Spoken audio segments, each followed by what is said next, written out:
नमस्कार and welcome you all to study IQ. मैं हूं प्रशांत धवन और इस वीडियो में हम बात करने वाले हैं एक ऐसे जियोपॉलिटिकल इवेंट के जो हमारे बहुत ज़्यादा करीब है। पता नहीं कि ये अगले दिन होगा, एक हफ्ते बाद, एक महीने बाद, मगर मैं आपको ये बता दूं, ईरान एक बहुत ही ज़्यादा पावरफुल कंट्री बन सकता है इन द फ्यूचर, एक न्यूक्लियर बॉम्ब को टेस्ट करके। और पूरी दुनिया इस पर आर्टिकल पब्लिश कर रही है। आप एक बात नोट करना, इंडियन आर्टिकल्स में ना वर्ल्ड वॉर का इतना मेंशन आपको नहीं मिलेगा। हम लोग उतने चिंतित नहीं हैं जितना इजराइल चिंतित है, जितना यूएस चिंतित है, जितना यूके चिंतित है। वहां पर तो उनके मीडिया में ओपनली ये बात लिखी जा रही है कि ईरान ने वर्ल्ड वॉर 3 का डर दुनिया में स्पार्क कर दिया है over the fears of a atomic bomb arsenal. Iran के पास देखिए माना जा रहा है कि इतना यूरेनियम, इतना एनरिच यूरेनियम बहुत ही जल्द हो जाएगा जिससे ये लोग वेपन्स बना पाए, न्यूक्लियर वेपन्स बना पाए। और चुपचाप ईरान देखिए पहले तो एक अंडरग्राउंड न्यूक्लियर टेस्ट करेगा। इससे देखिए होगा क्या कि ईरान की जो सेफ्टी है ये इंश्योर हो जाएगी। आप में हम सब जानते हैं कि ओसामा बिन लादेन पाकिस्तान में छुपा रहा था। पाकिस्तान में आज भी बहुत सारे आतंकवादी हैं। यूएस को ये बात पता है, कई कंट्रीज को पता है। मगर जब भी बात आती है पाकिस्तान के खिलाफ एक्शन लेने की, एक फैक्टर है जिससे हर कंट्री रुक जाता है। पाकिस्तान के पास न्यूक्लियर वेपन्स हैं। अगर कुछ हो गया, अगर कुछ अनहोनी हो गई तो उस सिचुएशन को कौन संभालेगा? सेम केस आप अगर देखोगे नॉर्थ कोरिया का है। नॉर्थ कोरिया की इकोनॉमी बर्बाद हो चुकी है। हर लिहाज से आप देख लीजिए, नॉर्थ कोरिया साउथ कोरिया से आपको पीछे मिलेगा। मगर फिर भी कोई भी नॉर्थ कोरिया पे अटैक करने से पहले 50 बार सोचेगा, क्योंकि नॉर्थ कोरिया के पास न्यूक्लियर वॉरहेड है आज के समय। तो आप इमेजिन कर सकते हैं ईरान भी यही करने की कोशिश कर रहा है। एक बार ये लोग दुनिया को बता दे कि वी हैव न्यूक्लियर वेपन्स, उसके बाद ईरान कल को अगर मान लीजिए इजराइल पे कुछ करता भी है, तो उसके बाद इजराइल का जो भी रिस्पॉन्स होगा वो लिमिटेड होगा। इजराइल भी कई बार सोचकर यूएस से सलाह मशवरा करके ही एक बड़ा एक्शन ले पाएगा, क्योंकि यूएस भी इजराइल को यह कह देगा कि अब ध्यान से, अब तुम ओपनली तेहरान में हमास के चीफ को नहीं मार सकते, क्योंकि अब ईरान के पास न्यूक्लियर वेपन्स आ चुके हैं। हमें पता नहीं कहानी कहां चली जाएगी। और आप एक बात नोट करिएगा, जैसे ही ईरान के पास न्यूक्लियर वेपन्स आ जाते हैं, इस पूरे रीजन में, एशिया के इस पूरे रीजन में ना एक चेन बन जाएगी कंट्रीज की, 5 देशों की जिनके पास खुद के न्यूक्लियर वेपन्स हैं। ईरान, ठीक है, एक, फिर पाकिस्तान, इंडिया तीसरा, चाइना चौथा, और फिर नॉर्थ कोरिया। और इंटरेस्टिंग बात देखिए, ये सभी कंट्रीज लैंड रूट से एक दूसरे से कनेक्टेड हैं।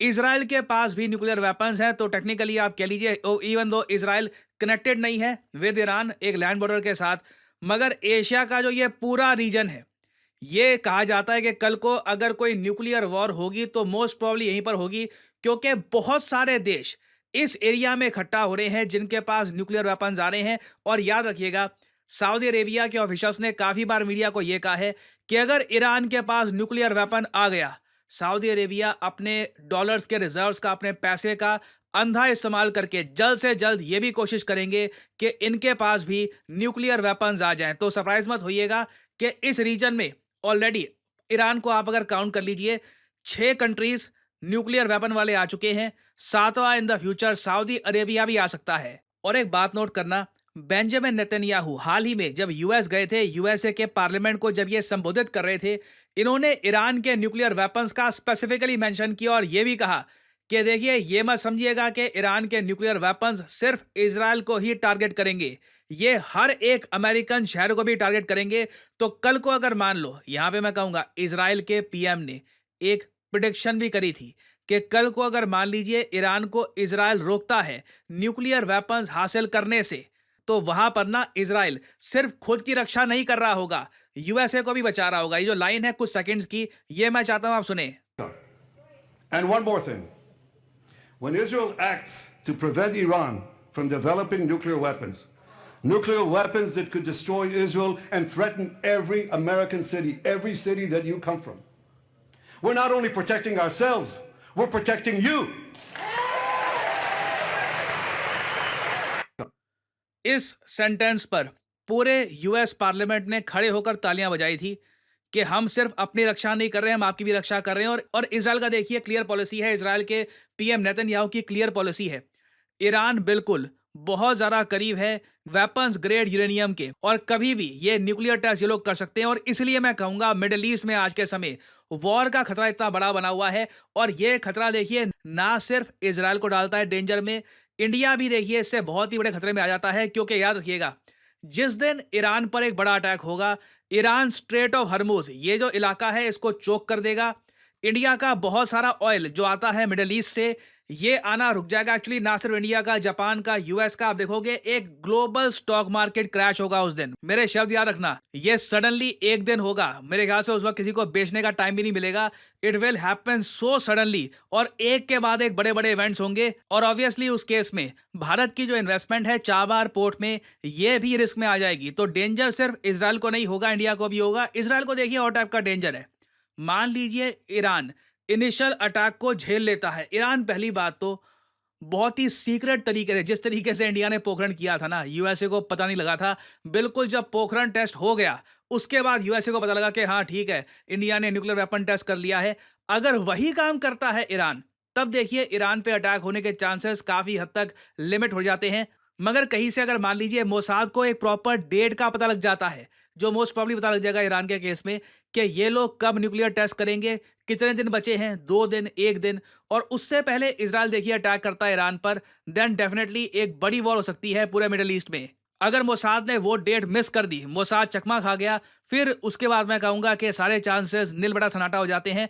फिर आप ऑलमोस्ट कह लीजिए सिर्फ एक ही कंट्री मेन खतरे में होगा, वो होगा इजराइल। क्योंकि ईरान और ईरान की जो प्रॉक्सीज हैं लेबनान में, बाकी कंट्रीज में, ये लगातार उस केस में इजराइल पे अटैक कर सकती है। और इजराइल पे हमेशा बंदिश रहेगी कि ये लोग कभी खुल के अटैक नहीं कर पाएंगे ईरान को, क्योंकि ईरान के पास न्यूक्लियर वेपन्स हैं। हम चाहेंगे नहीं कि एक न्यूक्लियर वॉर यहाँ पे हो जाए। और हो सकता है कि आप में से कुछ लोग मुझसे सवाल पूछे कि बीच में ऐसे आर्टिकल भी तो आए थे कि ईरान के जो सुप्रीम लीडर हैं, इन्होंने दरवाजे खोल दिए हैं कि आओ बैठ के बातचीत करो यूएस, चलो एक सोल्यूशन निकालते हैं ईरान के न्यूक्लियर प्रोग्राम का। देखो ये लिटरली आप कह लीजिए ईरान टीज कर रहा है, यूएसए को चिढ़ा रहा है। अब काहे की बातचीत, अब काहे की डिस्कशन होगी, जब आईएईए खुद रिपोर्ट कर रहा है कि ईरान ने अपना जो स्टॉक पाइल है ये बढ़ा दिया है नियर वेपन्स ग्रेड यूरेनियम का। और लिटरली आईएईए ये कह रहा है कि अगर Iran if Iran opted to enrich 60% material further to the goal of 90% और weapons grade uranium, क्योंकि weapons grade uranium usually 90% enrich माना जाता है, it could do so within a matter of days। अब बस कुछ ही दिन बचे हैं। इसलिए आपने ये भी देखा होगा ईरान की तरफ से ऑफर तो आया यूएसए को बात कर लो, मगर यूएस ऑफिशियल्स ने बिल्कुल कोल्ड शोल्डर कर दिया है, मतलब इग्नोर कर दिया है ईरान का ऑफर। क्योंकि अब ये बात वही है कि रेस हो रही है, रेस में आपका प्रतिद्वंदी बिल्कुल फिनिशिंग लाइन में पहुंच चुका है, और अब वो पीछे मुड़ के देखकर कहे क्या हुआ, तुम भी दौड़ो, तुम भी जीत सकते हो, तो ये चिढ़ाने वाली बात है। कोई बातचीत लगता नहीं है कि अब ईरान के न्यूक्लियर प्रोग्राम को लेकर, न्यूक्लियर टेस्ट को लेकर होने वाली है। अब क्वेश्चन यही है, cat and mouse, Tom and Jerry का गेम है।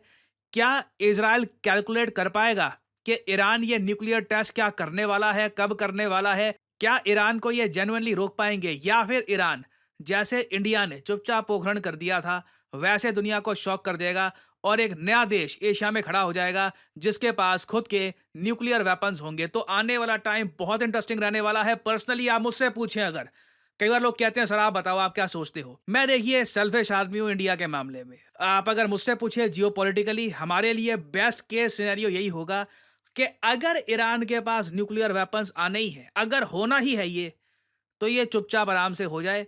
कुछ ऐसा ना हो कि ये लीक हो जाए रिपोर्ट मोसाद के पास, फिर इजराइल पहले ही अटैक कर ले, फिर जब इजराइल अटैक कर रहा हो उस बीच ईरान कहीं से न्यूक्लियर एक्सप्लोजन करने की कोशिश करे। It will become very messy. World economy उससे काफ़ी हद तक एक शॉक में आ सकती है कि एक बहुत ही इंपॉर्टेंट ट्रेड रूट क्या डेंजर में आने वाला है। It will be bad for everyone. तो एक इवेंट है, बड़ा जियोपॉलिटिकल इवेंट है, होना ही है, होने को कोई टाल नहीं सकता। बस पीसफुल तरीके से हो जाए, that will be good for everyone. तो अभी देखिए इस टॉपिक से रिलेटेड बहुत सी डेवलपमेंट्स आएंगी, कुछ अपडेट्स आती हैं। I will make an updated video for all of you. और फाइनली यहाँ पे आप लोगों से मैं एक सवाल पूछूंगा, हाल ही में किस कंट्री ने एक्स या फिर ट्विटर को बैन कर दिया है as a social media platform? ये है यहाँ पे आपकी ऑप्शंस, भारत, जापान, ब्राजील या फिर यूनाइटेड किंगडम। कमेंट सेक्शन में करिए उत्तर। जो लोग सही आंसर देंगे उनकी कमेंट को मैं हार्ट दे दूंगा ताकि बाकी लोग समझ पाए कि सही आंसर क्या है। स्टडी आईक्यू के जो 2025 के बैच है, सभी बैचेस ये इस महीने के अंत में खत्म हो जाएंगे।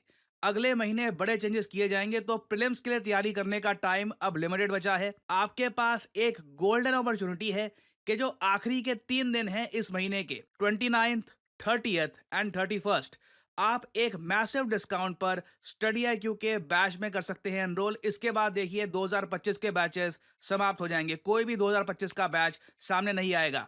तो आपको करना क्या है, कमेंट सेक्शन में जाइए, यहाँ पे आपको मिलेगा ये लिंक, इस लिंक पर करिए क्लिक और यहाँ पे आप परचेज कर पाएंगे स्टडी IQ का प्रतिज्ञा प्लस बैच। बट जो यहाँ पर प्राइस लिखा है, नेवर पे दिस प्राइस, और आपने एक बात नोट करी होगी, यूजुअली आप अगर यहाँ पे कोड लगाते थे तो ये प्राइस बन जाता था 25,000 के आसपास। बट इन 3 दिनों में, आखिरी के जो 3 दिन है 2025 बैचेस के, यहाँ पे आपको मैसिव डिस्काउंट मिलता है। 24,000 के प्राइस में आप परचेज कर सकते हैं ये कोर्स। वैलिडिटी होगी इस कोर्स की 30 महीने की। लाइव क्लासेस यहाँ पे आपको मिलेगी, 1-to-1 मेंटरशिप जो एंश्योर करेगी कि कोर्स परचेज करने के बाद आप बस सो ना जाएं कि हाँ कोर्स ले लिया, बस तैयारी होती रहेगी। यहाँ पे इंश्योर किया जाता है कि आप इस कोर्स को प्रॉपर्ली फॉलो करें, क्लासेस को रेडिली अटेंड करें। और ऑब्वियसली स्टडी IQ आपको एक प्रिपरेशन बॉक्स भी देता है जहाँ पे आपको स्टडी IQ के ब्रांडेड मैप्स, स्टडी IQ की ब्रांडेड नोटबुक्स, ब्रांडेड पेन्स, उसके अलावा वेरियस और अकेडमिक बुक्स जिसमें polity, art and culture, geography, various topics की इंपॉर्टेंट इंफॉर्मेशन आपको मिलेगी। और अगर आपने प्रीलिम्स क्लियर कर दिया तो सीधा जो ये अमाउंट है 24,000 का, ये भी आपको वापस रिफंड कर दिया जाएगा और फिर आप मेंस और इंटरव्यू की तैयारी करेंगे free of cost. So use the code PD10 and save money. याद रखिएगा, ये जो 3 दिन है 29, 30, 31 last days of study IQ's 2025 batch, इसके बाद मैसिव चेंजेस आने वाले हैं। So use the code PD10 and save money. इसी नोट के साथ यह वीडियो का, thank you for listening as always, may the gods watch over you.